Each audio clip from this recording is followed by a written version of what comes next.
لله الذي أبدع الأفلاك والأرضين، والصلاة والسلام على من كان نبيا وآدم بين الماء والطين، وعلى آله الطيبين وأصحابه المطهرين وعلماء أمته أجمعين، أما بعد.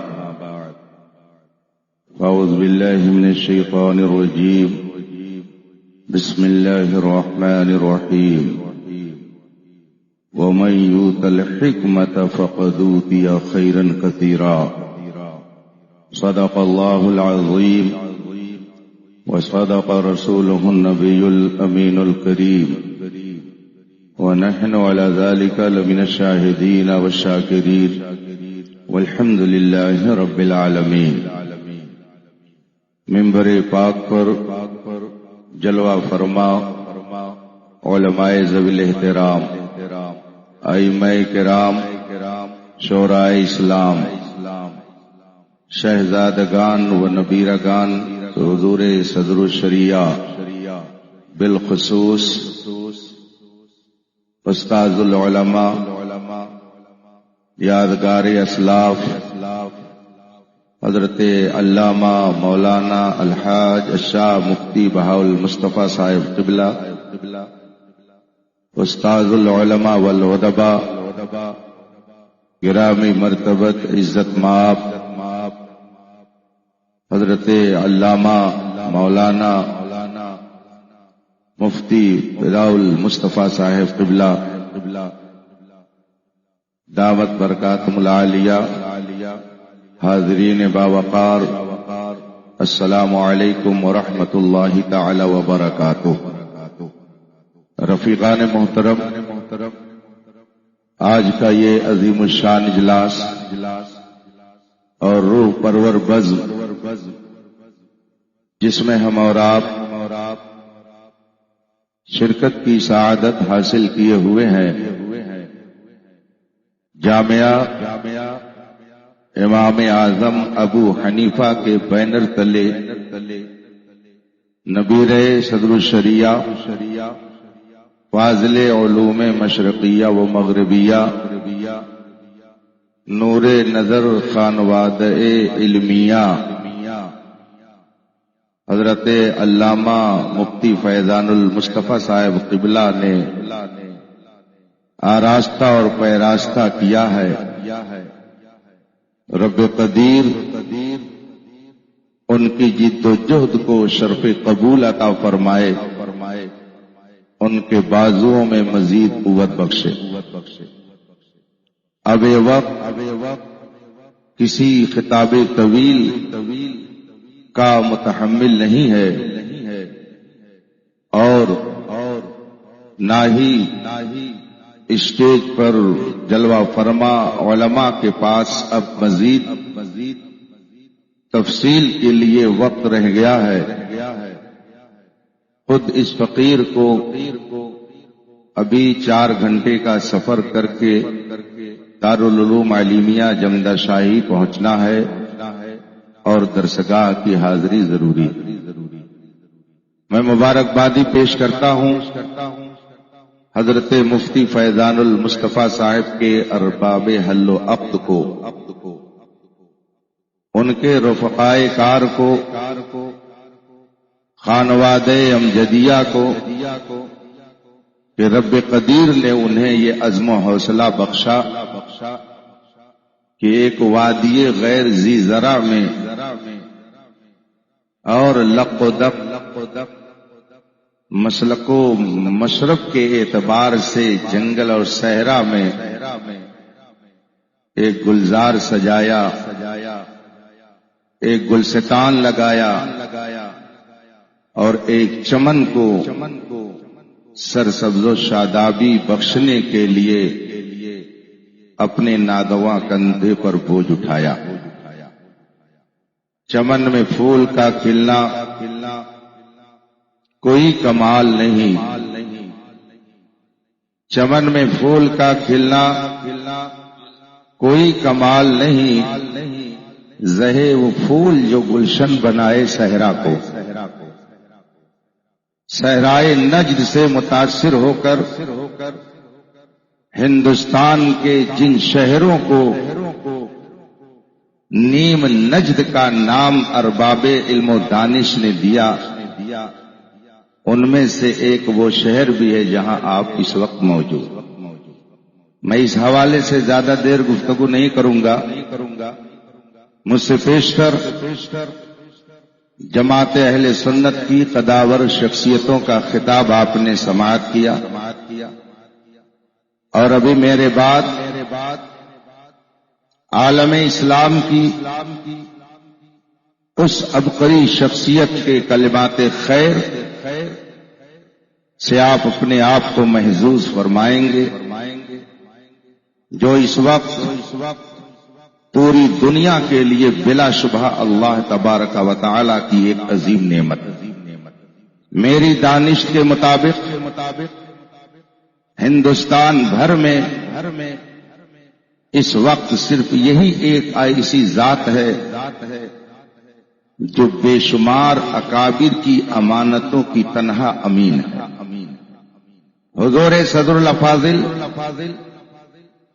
حضور حجت الاسلام، حضور مبلغ اسلام، حضور صدر الشریعہ، سرکار مفتی اعظم اسلام جیسی بے شمار اکابر شخصیتوں کے نور علی نور چہرے کی جس ذات نے زیارت کی ہے اور اپنی آنکھوں میں ان شخصیات کا جلوہ جس نے سمو رکھا ہے، وہ تنہا ایک ذات ہے جو بھی تھوڑی دیر کے بعد جلوہ گر ہونے والی، جسے ہم سلطان المناظرین کہتے ہیں، امیر المومنین فی الحدیث کہتے ہیں، شہزادہ صدر الشریعہ کہتے ہیں، اعتماد تاج الشریعہ کہتے ہیں، ترجمان امام احمد رضا کہتے ہیں، نقیب مسلک اعلی حضرت کہتے ہیں، پاسبان مذہب اہل سنت کہتے ہیں، جسے ہم وقار ہندوستان کہتے ہیں، اور علم کی زبان میں جسے محدث کبیر کہتے ہیں۔ وہ شخصیت ابھی تھوڑی دیر کے بعد جلوہ گر ہونے والی ہے، ان کے کلمات نصیحت سے ہم اور آپ محظوظ ہوں گے۔ بمبئی کی سرزمین سے چل کر جلوہ فرما ہونے والی عظیم شخصیت قاضی مہاراشٹرا حضرت علامہ مفتی محمود اختر قادری دامت ظل العالی کا بیان آپ نے سماعت فرمایا۔ بس دو چند منٹ آپ مجھے برداشت کریں، مگر آئیے سب سے پہلے مصطفیٰ جان رحمت سرور کائنات فخر موجودات علی تحیت و ثنا کی بارگاہ قدس میں درود و سلام کا نذران عقیدت پیش کریں اور پڑھیں۔ اللہم صلی علی سیدنا و مولانا محمد معدی الجود والکرم و آل الکرام اجمعین۔ رب قدیر نے اس کائنات میں بے شمار مخلوقات پیدا فرمائی، اور ہر مخلوق کو کچھ ایسی صفتیں اور خصوصیتیں بخشی جس سے دوسری مخلوقات کو اس نے محروم رکھا۔ اگر ایک مخلوق میں کوئی صفت اور خصوصیت تو دوسرے میں اس نے وہ نہیں رکھی، اس کا نظام ہے، اس کا سسٹم ہے۔ اللہ کی مخلوقات میں ایک مخلوق ملائکہ ہیں، فرشتے ہیں۔ رب قدیر نے انہیں عقل بخشی لیکن انہیں نفس نہیں دیا، وہ نفس سے پاک ہے۔ جانوروں کو اللہ تبارک و تعالی نے نفس دیا، انہیں عقل نہیں دی، مگر انسان دونوں صفتوں کا مجموعہ ہے۔ اللہ نے انسان کو عقل دی اور اسے نفس بھی دیا۔ جسے صرف عقل دی اس کا درجہ کچھ اور ہے. جسے صرف نفس بخشا اس کے احکام کچھ اور ہیں، اور جسے دونوں کا مجموعہ بنایا اس کے احکام کچھ اور ہیں. اللہ نے فرشتوں کو عقل بخشی، انہیں نفس نہیں دیا، وہ خطا سے پاک، ان سے کوئی خطا نہیں ہو سکتی. یفعلون ما یؤمرون، قرآن کریم فرماتا ہے انہیں جو بھی حکم دیا جاتا ہے وہ عمل کرتے ہیں، انہیں جو بھی حکم اللہ کی طرف سے ملتا ہے اسے وہ انجام دیتے ہیں. ان سے خطا محال ہے، ان سے خطا ہو ہی نہیں سکتی. انہیں نفس سے پاک رکھا تو انہیں یہ مقام بخشا. اللہ نے جانوروں کو نفس بخشا اور انہیں عقل نہیں دی تو ان کے احکام بھی الگ کر دیے. ان کو کسی چیز کا پابند نہیں رکھا. ہری گھاس لگی ہوئی ہے، اس کا مالک کون ہے؟ کس نے یہ گھاس لگائی ہے؟ کوئی جانور سوچ سمجھ کر کے اسے نہیں کھاتا. ہری گھاس دیکھا، بیل نے منہ مار دیا، گائے نے کھا لیا، بھینس نے چر لیا. کھانا رکھا ہوا تھا، روٹی رکھی ہوئی تھی، جانور نے منہ مار دیا، کھا لیا. کوئی مفتی صاحب یہ نہیں کہیں گے کہ یہ ناجائز کام کر رہا، کوئی فقیہ نہیں کہے گا کہ یہ حرام کام کر رہا ہے، کوئی عالم یہ نہیں کہے گا کہ یہ بیل اور یہ گائے، یہ گدھا حرام کھا رہا ہے. اس کے اوپر کوئی حکم نہیں لگایا جائے گا، اس لیے کہ اللہ نے اسے اگر عقل نہیں دی تو احکام کا اسے پابند نہیں. اب میری بات تھوڑی دیر کے لیے غور سے سماعت کریں گے، شاید کہ اتر جائے تیرے دل میں میری بات. یہ تو کہا جاتا ہے فلاں ٹاپک پر تقریر کیجیے، بچیوں کے ساتھ یہ سلوک کر رہا ہے اس پر تقریر کیجیے. وہ کون سا موضوع ہے جس پر ہمارے علماء نے اب تک خطاب نہیں کیا؟ وہ کون سا عنوان ہے جس پر ان حضرات کی اب تک گفتگو نہیں ہوئی ہے؟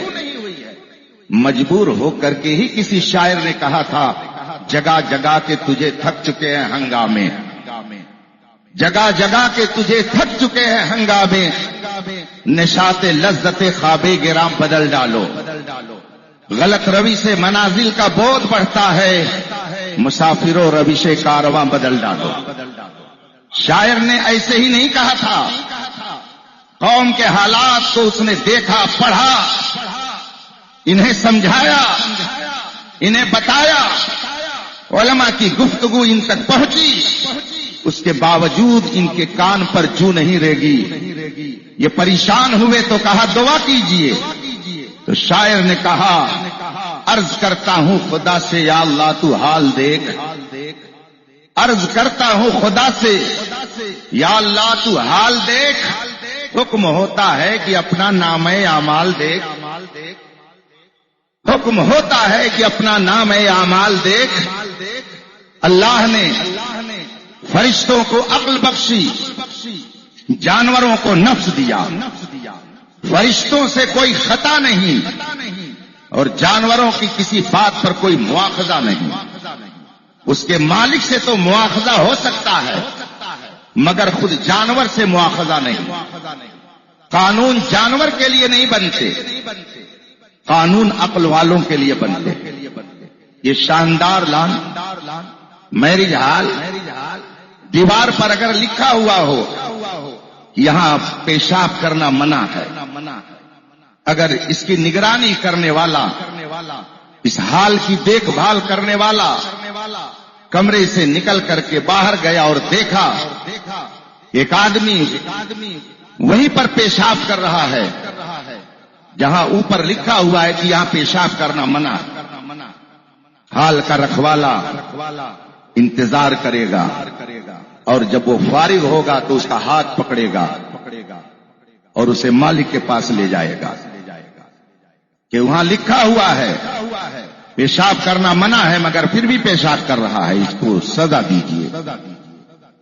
مالک کے پاس اسے کر کے آیا اور دیکھا کہ ایک گدھا بھی وہیں پیشاب کر رہا ہے۔ اب بتائیے اس گدھے کو کس کے پاس پکڑ کر کے لے کے جائے؟ اسے سزا کہاں دلوائے گا؟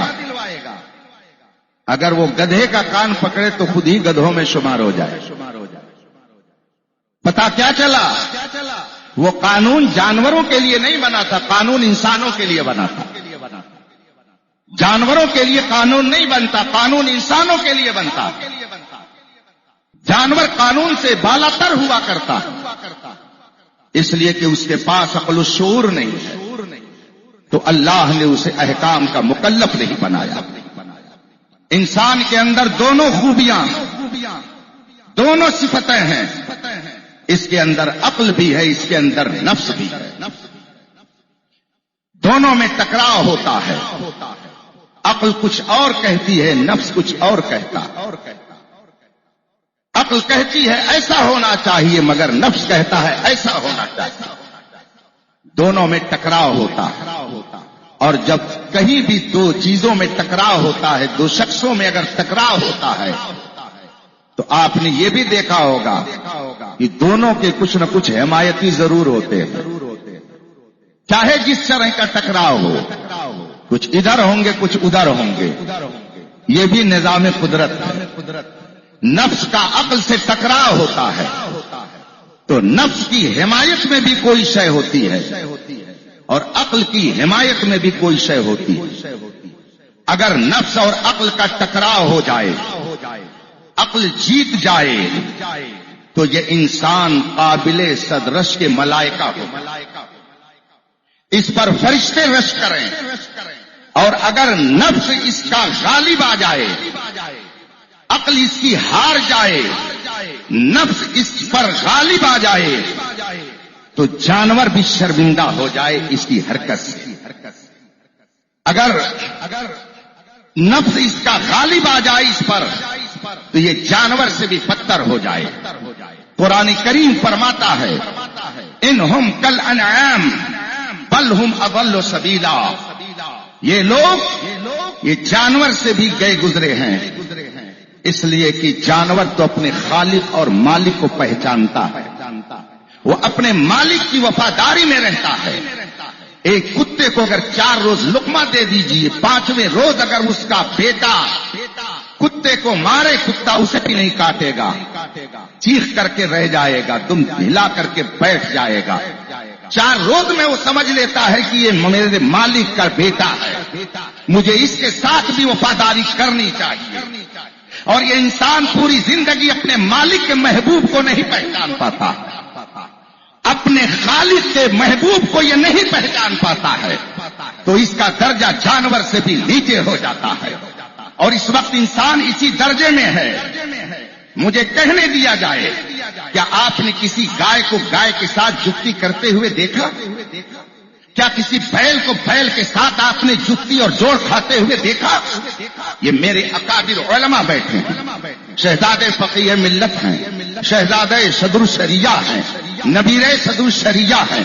علماء کا اسٹیج ہے، ہندوستان کے ذمہ داروں کی اسٹیج جس طرح سے لگتے ہیں وہ اسٹیج سجا ہوا ہے۔ میں زیادہ کھول کر کے گفتگو نہیں کر پاؤں گا، لیکن مجھے بتائیے، کیا کبھی آپ نے بیل کو بیل کے ساتھ جفتی کرتے ہوئے دیکھا؟ کیا آپ نے گائے کو گائے کے ساتھ جفتی کرتے ہوئے دیکھا؟ گویا جانور بھی یہ سمجھتا ہے کہ جفتی کے لیے جنس کا فرق ہونا چاہیے، لیکن جب یہ انسان جانور سے نیچے ہوتا ہے، اس پر اس کا نفس غالب آتا ہے، تو یہ لڑکے سے لڑکے کے ساتھ شادی کراتا ہے، یہ لڑکی کی لڑکی کے ساتھ شادی کراتا ہے اور کہتا ہے کہ یہ ترقی یافتہ دور ہے۔ وہ اندھیرے ہی بھلے تھے کہ قدم راہ پہ تھے، وہ اندھیرے ہی بھلے تھے کہ قدم راہ پہ تھے۔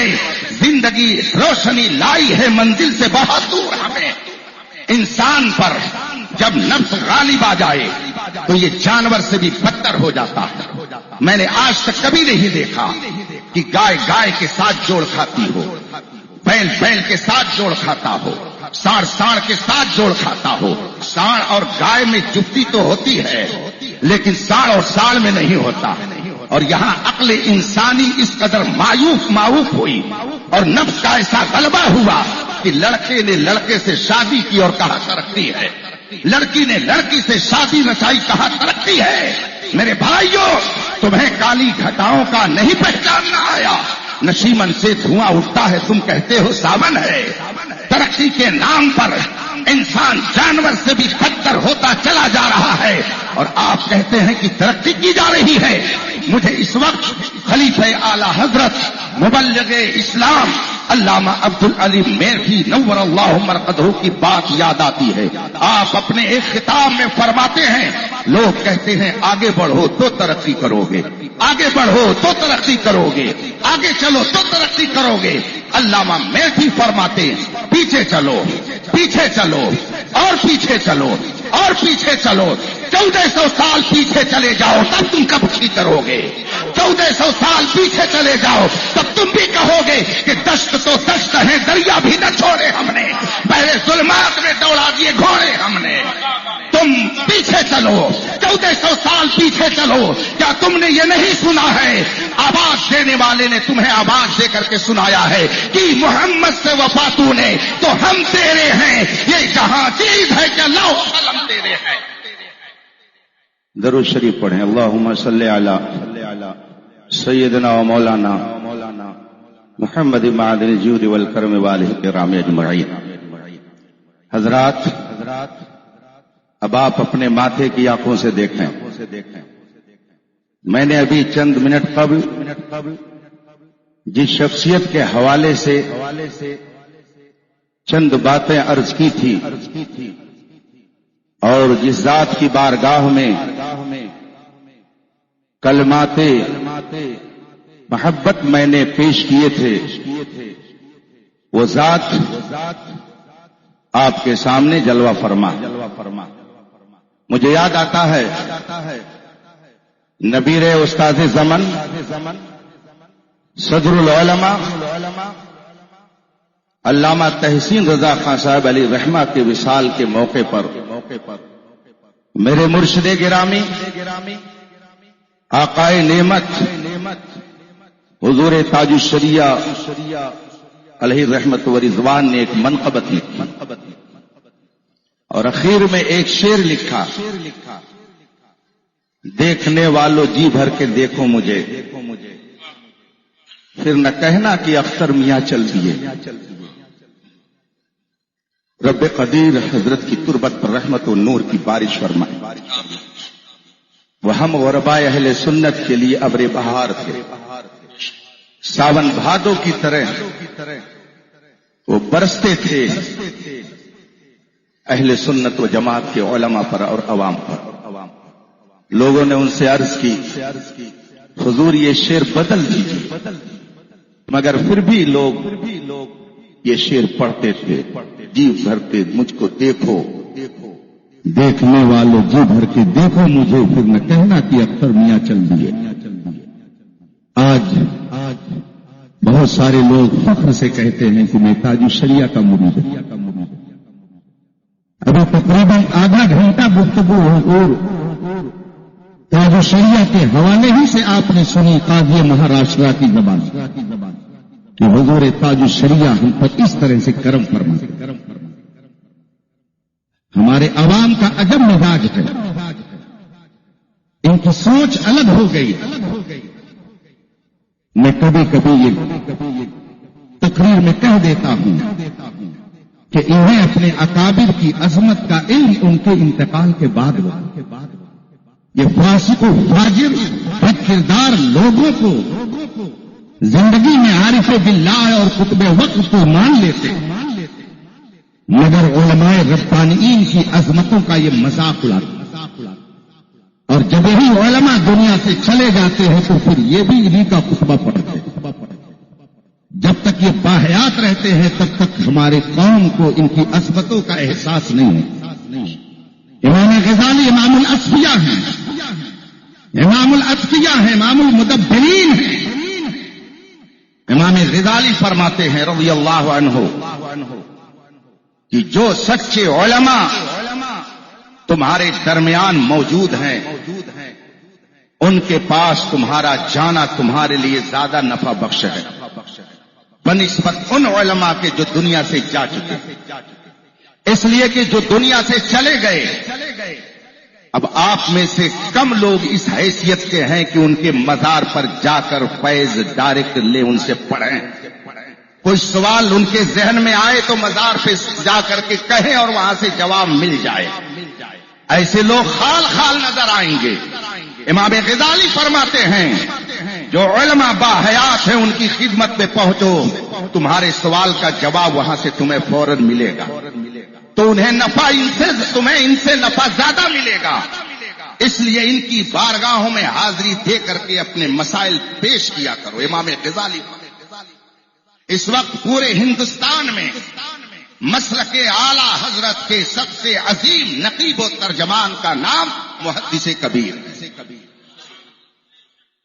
استاد العلماء ہی نہیں، استاد العلماء والفقہاء والمحدثین والمفتیین والمصنفین والمحشعین والمدبرین جو کہہ لیجئے سب کے مرجع کا نام محدث کبیر.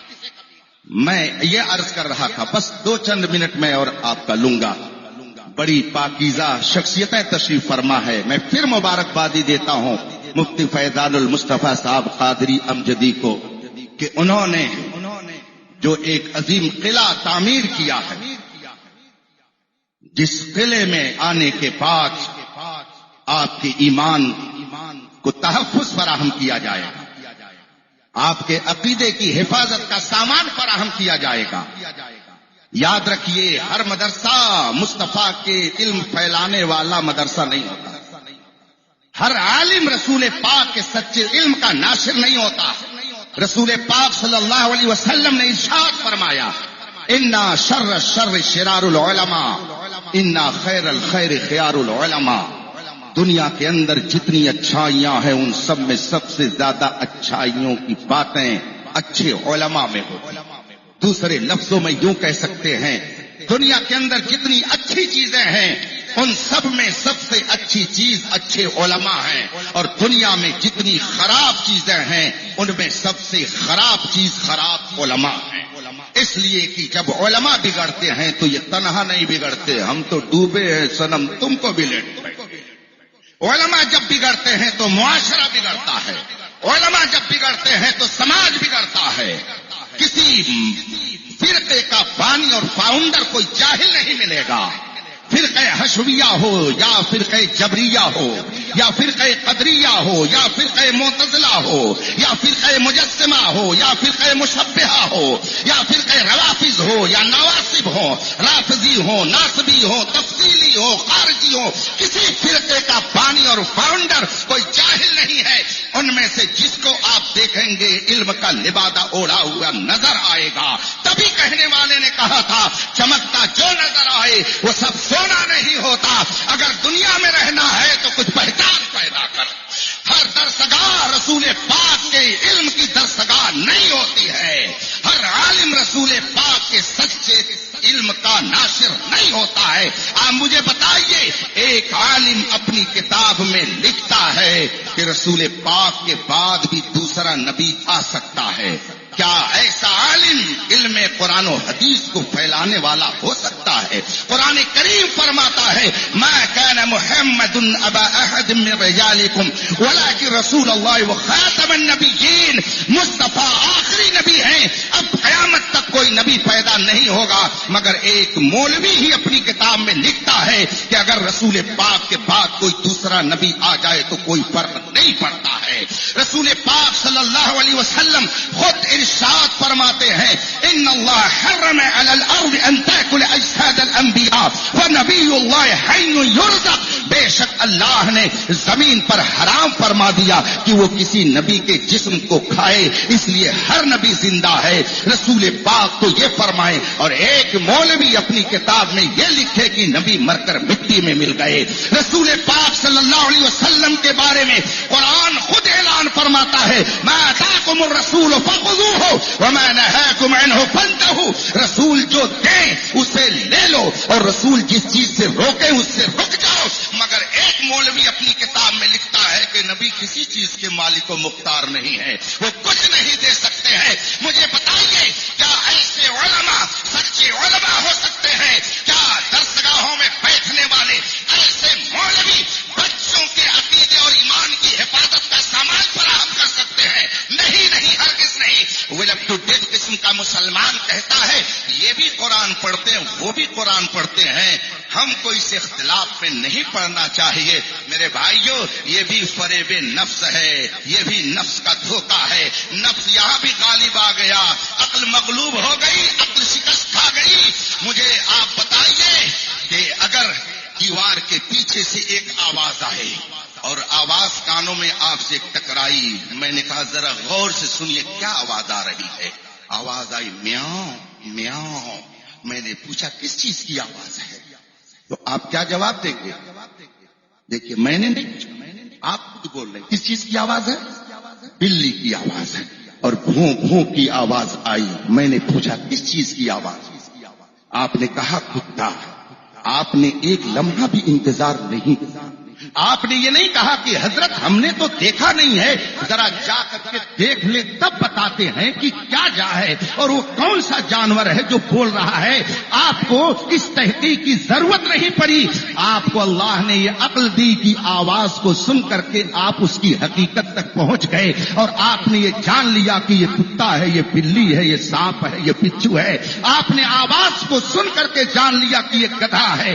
تو میں آپ سے ذرا پوچھنا چاہتا ہوں، ایک آواز آتی ہے نبی مر کر مٹی میں مل گئے، اور ایک آواز آتی ہے تو زندہ ہے واللہ، تو زندہ ہے واللہ، میری چشم عالم سے چھپ جانے والے۔ ایک آواز آتی ہے کہ نبی کچھ نہیں دے سکتے ہیں، اور دوسری آواز آتی ہے کون دیتا ہے؟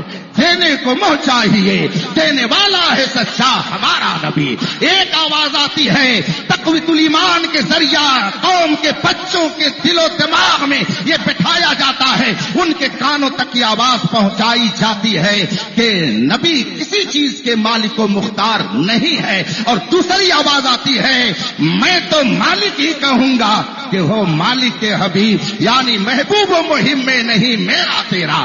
ایک آواز آتی ہے کہ نبی تو گاؤں کے چودھری کی طرح ہوتا ہے، ان کی اتنی ہی تعظیم کرو جتنی کی گاؤں کے چودھری کی کرتے ہو۔ اور دوسری آواز آتی ہے سب سے اولا و اعلیٰ ہمارا نبی، سب سے بالا وہ والا ہمارا نبی، اپنے مولا کا پیارا ہمارا نبی، سارے عالم کا دولہا ہمارا نبی۔ ایک آواز دینے والا آواز دیتا ہے نبی کی حیثیت تو گاؤں کے چودھری کی ہے، اور ایک آواز آتی ہے اللہ کی سرتابہ قدم شان ہے یہ، انسان نہیں انسان، وہ انسان ہے یہ۔ قرآن تو ایمان بتاتا ہے انہیں، ایمان یہ کہتا ہے میری جان ہے۔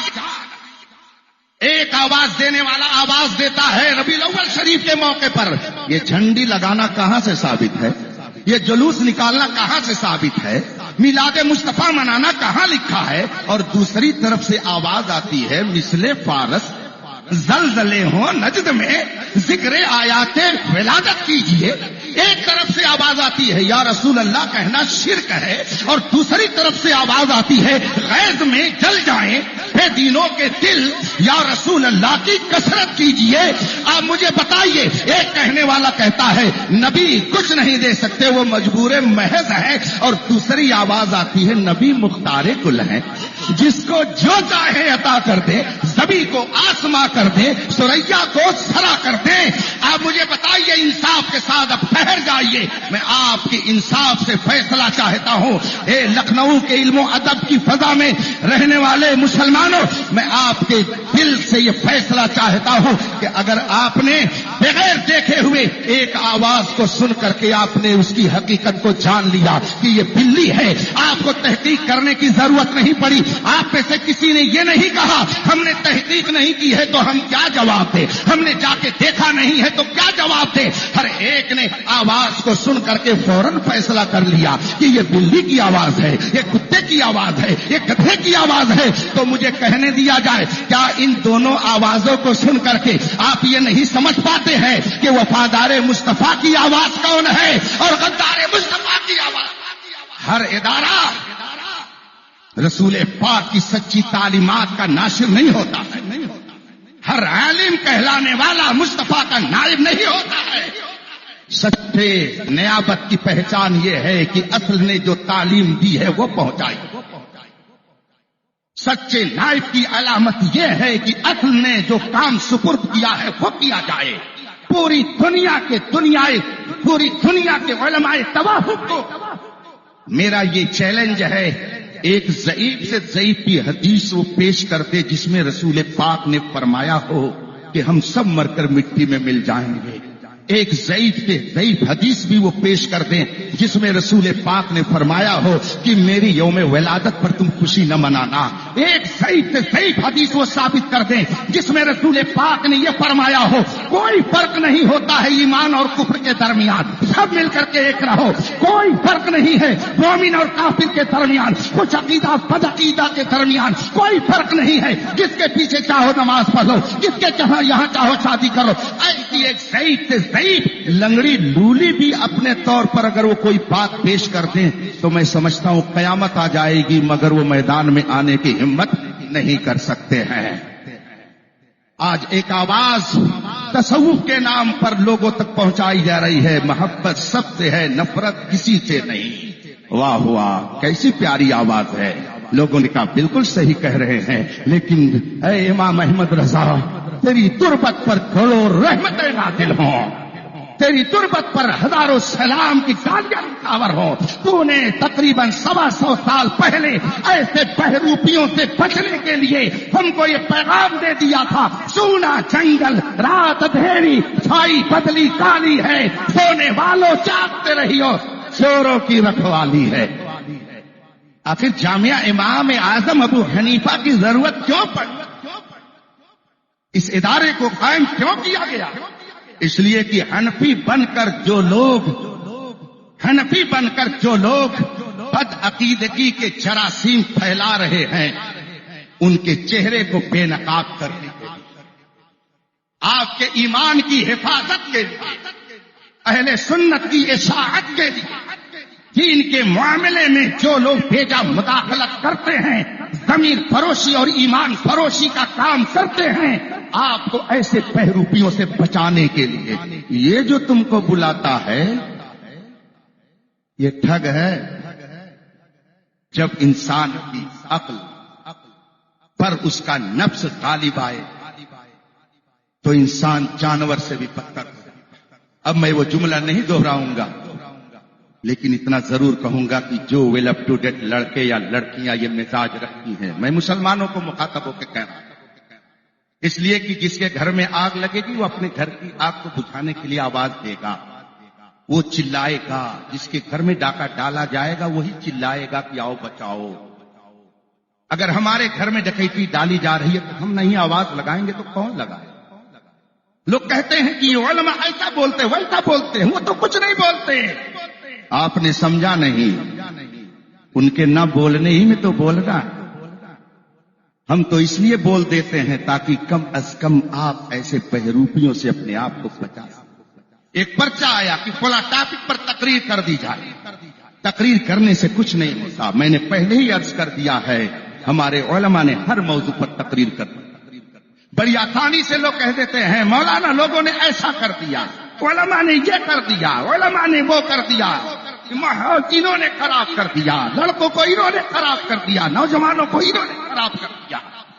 میرے بھائیوں، اللہ تعالیٰ نے تو آپ کو فطرت سلیمہ کے ساتھ دنیا میں بھیجا تھا. آپ تو کرامت و شرافت و بزرگی لے کر کے آئے تھے.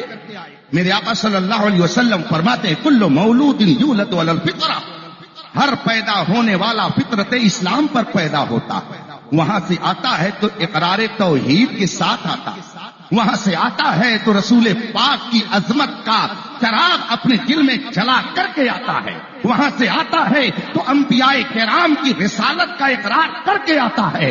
آنے کے بعد دنیا کے اندر وہ بگڑا تو کس کی وجہ سے بگڑا؟